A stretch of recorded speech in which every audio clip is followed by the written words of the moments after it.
Chicago. A suburban Chicago alderman called Tuesday for prosecutors to investigate the fatal shooting of a black security guard by a white police officer outside the bar where the guard worked.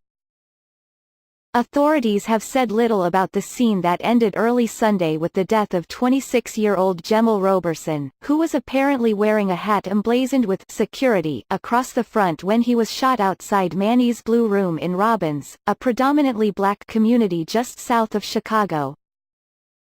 At the time, according to witnesses and a lawsuit, Roberson was attempting to detain a suspect in a separate shooting that wounded several other people at the tavern. Here is a security guard who is subduing a suspect, but the officer just sees a black man with a gun and kills him, Alderman Keith Price said. Price said he learned from witnesses that there are security cameras inside and outside the bar. He urged the Cook County State's Attorney's Office to launch an investigation. The Illinois State Police declined to comment on their investigation. A spokeswoman for the Sheriff's Department, which is also investigating, said she did not know if there were security cameras at the bar.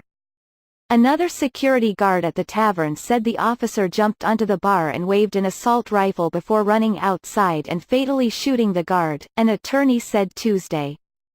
Gregory E. Coulis, who on Monday filed a civil rights lawsuit against the officer and the community where he works, said the surviving guard told him that the officer pointed a gun at him until he screamed at him that he was a security guard.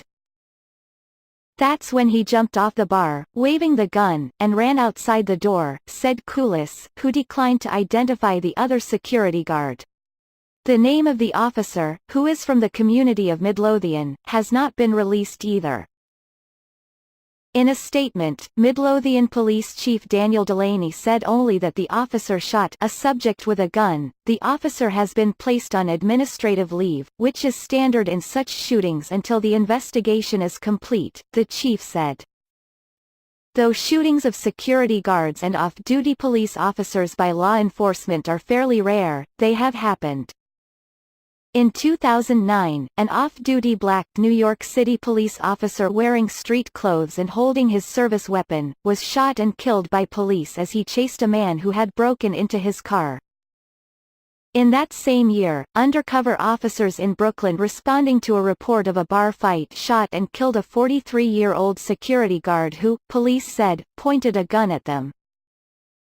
A year earlier, in White Plains, New York, a black off-duty Mount Vernon officer who was holding an assault suspect at gunpoint was fatally shot by a Westchester County officer. A 73-year-old night watchman at a recycling center was fatally shot by officers in 2012 in Florida after they spotted him carrying a gun when they arrived in response to a call of an intruder. Police later said the man was not wearing anything that identified him as a security guard. And in 2000, an off-duty black police sergeant in Rhode Island was shot and killed by two uniformed colleagues as he tried to break up a fight in a parking lot. Coulis would not say if he thinks race played a role in Chicago area shooting, but the fact that the officer is white and Roberson was black has prompted some, including a prominent local African American newspaper columnist, to question the officer's thinking.